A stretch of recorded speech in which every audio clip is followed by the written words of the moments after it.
Bonjour. Aujourd'hui, j'avais envie de partager avec vous un aspect de mon accompagnement.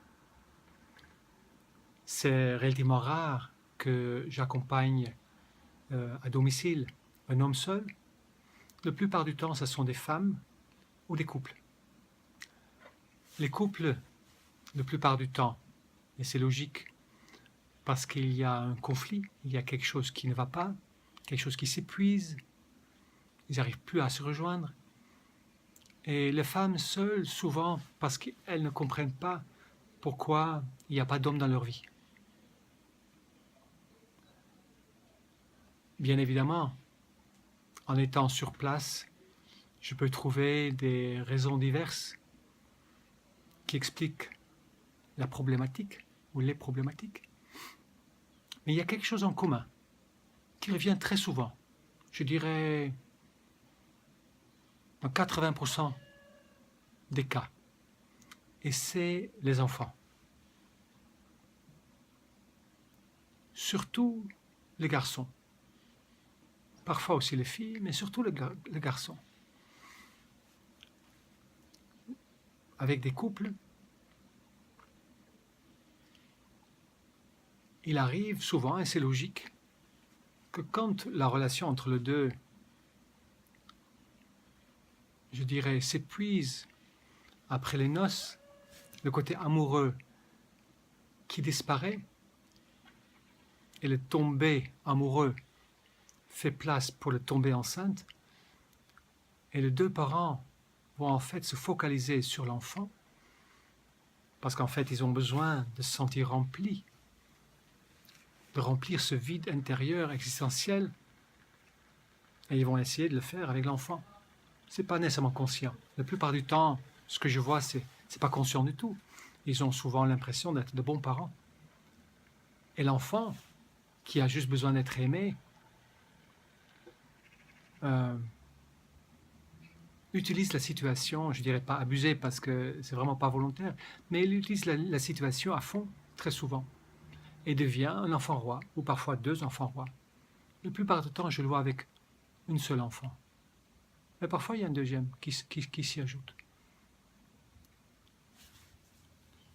Et j'ai même vu des enfants comme ça qui écartent les pères et les mères et sont à la source carrément de divorce. Ça peut aller très très loin. Chez les femmes que j'accompagne, quand elles ont donc des enfants,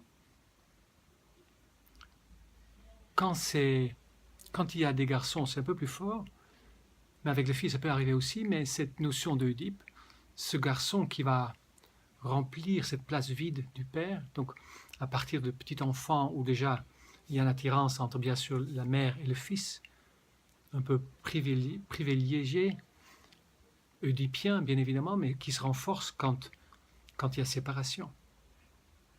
Quand il y a séparation, il y a aussi la notion que beaucoup de parents vivent une forme de culpabilité d'avoir,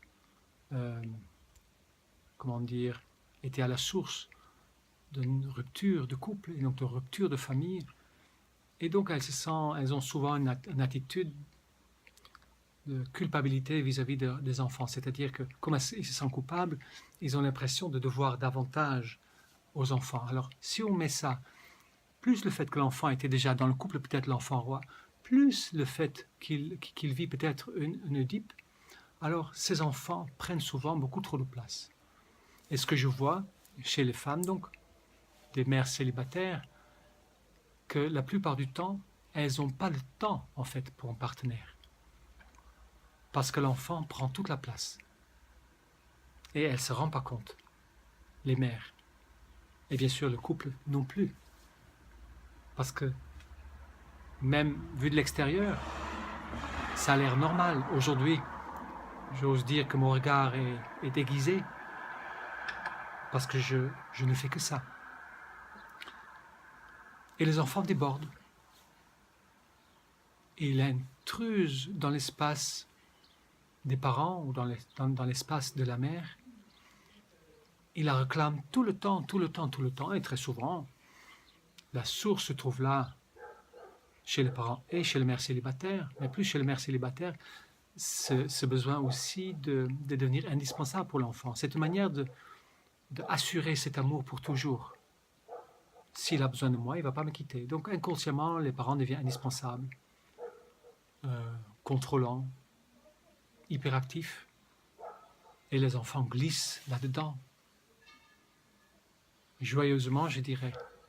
Et quand j'arrive dans un couple ou chez une mère célibataire, très souvent, les enfants m'aiment beaucoup. J'adore les enfants. Tu veux voir ma chambre? Ils commencent à me discuter, montrer des choses. Et très rapidement, très rapidement, ça change. C'est un peu prétentieux, mais ils ne me la font pas. Je ne suis pas dupe. J'étais un enfant pendant 60 ans. J'étais moi-même un manipulateur pendant longtemps. J'ai usé de tous les jeux. J'ai vécu moi-même le dupe. J'ai eu moi-même la place du mari à côté de ma mère. Et je sais exactement comment accaparer les gens. Et donc je ne suis pas dupe quand un enfant le fait. Donc très rapidement, je deviens l'ennemi à abattre. Et ça va jusqu'au conflit. Pour le parent, parfois aussi, ou la mère. Parce que dans ma personnalité d'aujourd'hui, je suis relativement impatient. Quand j'explique une fois, 2 fois, et après, ça se peut que je m'énerve. Je me calme aussi vite, parce que ce n'est pas le vrai énervement. C'est plutôt de la passion qui a besoin d'être entendue. Alors, de quoi s'agit-il? Ce que je me rends compte, c'est qu'en fait, il s'agit de permettre à l'enfant de trouver sa juste place et de rendre à la mère sa vie. Et dans le couple, pareil, permettre à l'enfant de vivre par lui-même et permettre comme ça le couple de gagner du temps qui va servir à tisser à nouveau l'amour. Pas facile parce que quand je viens, dans un couple c'est relativement facile. C'est relativement facile parce que je suis dans ma chambre, je sors de ma chambre pour entrer dans le jeu avec les parents et ça se fait comme ça par portions où je guide les parents entre eux à travers comme je dis, des structures, à travers des échanges, des défis, à recréer un autre cadre pour eux et pour les enfants ou l'enfant. Avec la mère, c'est parfois un peu plus difficile parce que je peux effectivement être l'accompagnant psychospirituel qui a sa chambre et qui en sort comme pour les couples, mais ça se peut aussi, et je n'ai pas honte de le dire parce que c'est quelque chose de très intense, très profond, quand la mère est en difficulté peut-être plus important, que je deviens en fait le partenaire juste pour 2 ou 3 jours, ou 4 jours. Et dans ce cas-là, je deviens en fait, pendant un temps, c'est assez particulier, je deviens en fait la référence masculine. Et dans ce cas-là, je deviens comme, pendant quelques jours, le père.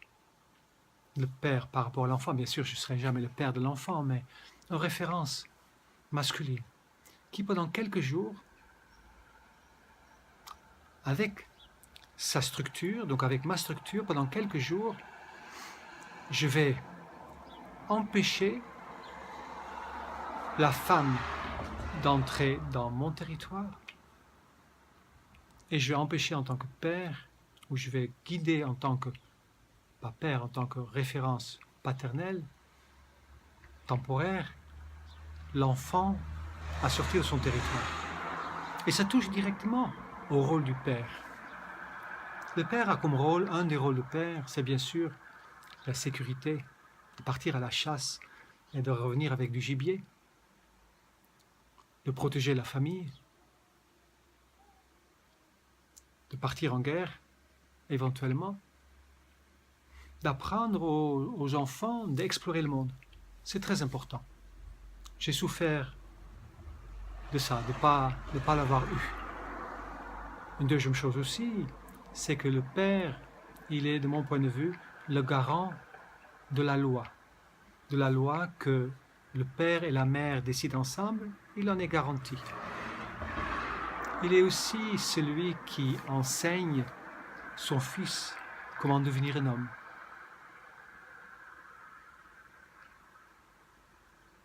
Et qui enseigne à sa fille comment se laisser aimer par un homme, puisqu'il est le premier homme dans sa vie. Il apprend à son fils comment s'aimer lui-même. Et il est donc, comme je dis, le garant de la loi, donc c'est celui qui garante des structures.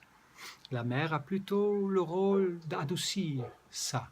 Si par exemple le père, il met à sa place par peut-être une punition, c'est à la mère ensuite d'aller voir l'enfant et de dire, tu sais, ce qu'il a dit papa c'est juste, et c'est peut-être très dur ce qu'il t'a dit, mais sache qu'il t'aime, vraiment.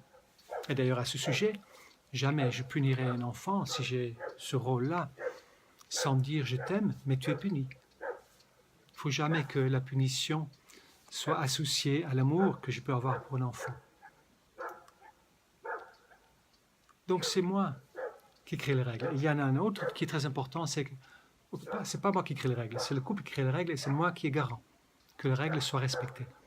Et il y en a un autre, c'est qu'en tant qu'homme, c'est moi qui est censé, en tant que mari, en tant que partenaire, qui est censé séparer la mère de son fils.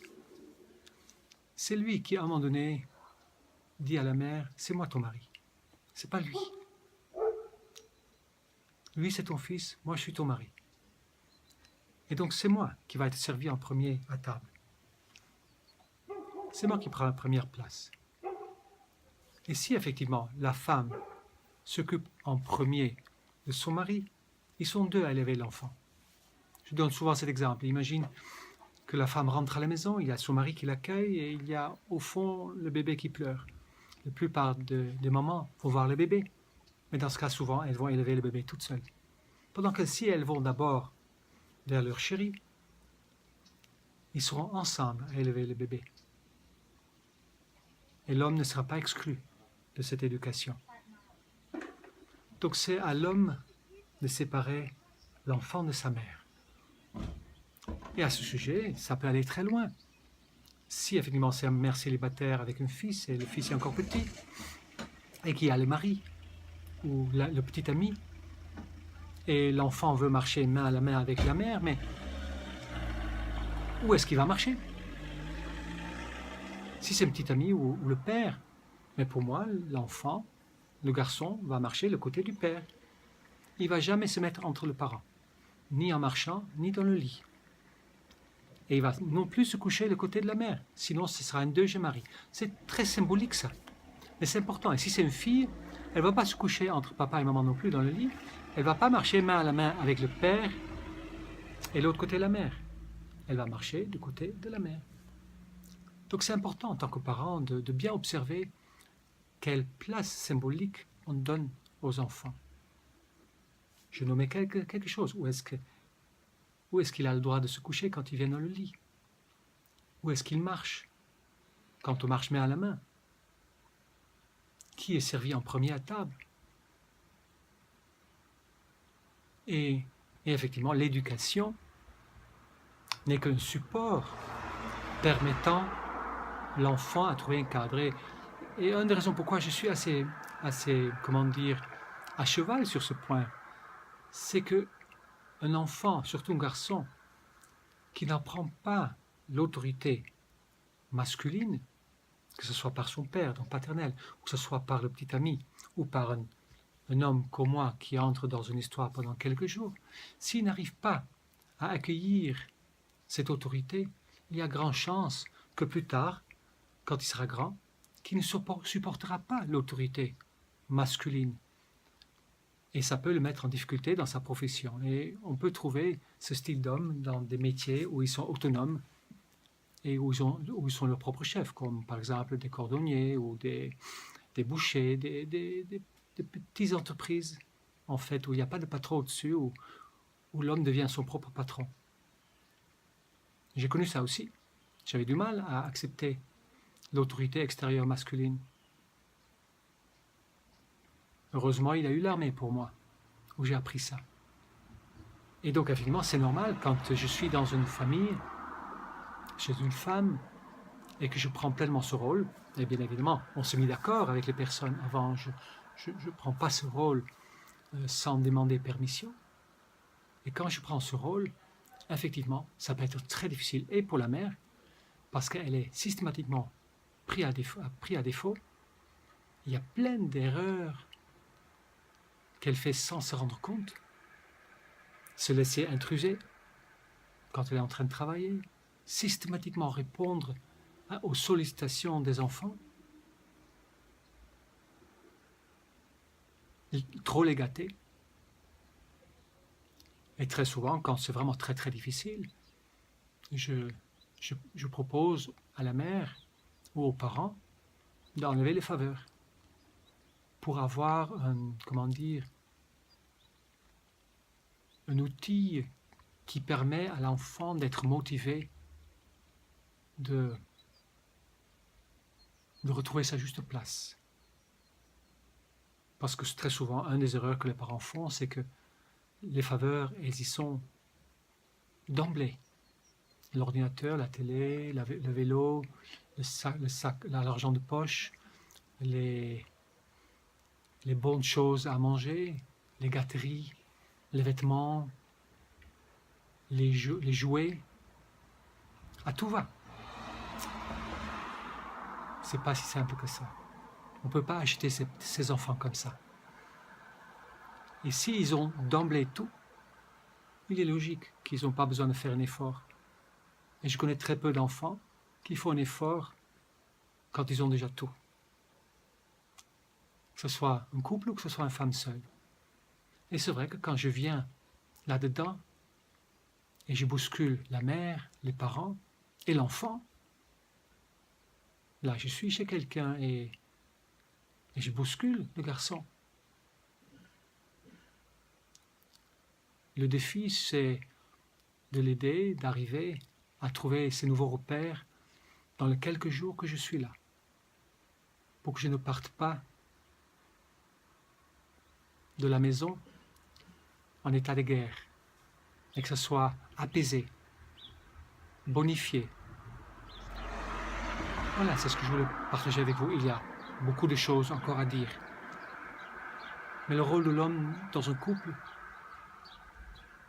est important. Et très peu d'hommes prennent vraiment leur place. Rappelez-vous, avec les hommes toutous, face à des femmes qui ont une force de tout gérer, mais beaucoup d'hommes s'écrasent. Je connais très peu d'hommes qui prennent vraiment cette place. Et dans un couple, j'apprends les hommes à prendre cette place. De prendre leur place, même pas reprendre, prendre leur place. Voilà, je vous souhaite une très très belle journée et à très bientôt. Au revoir.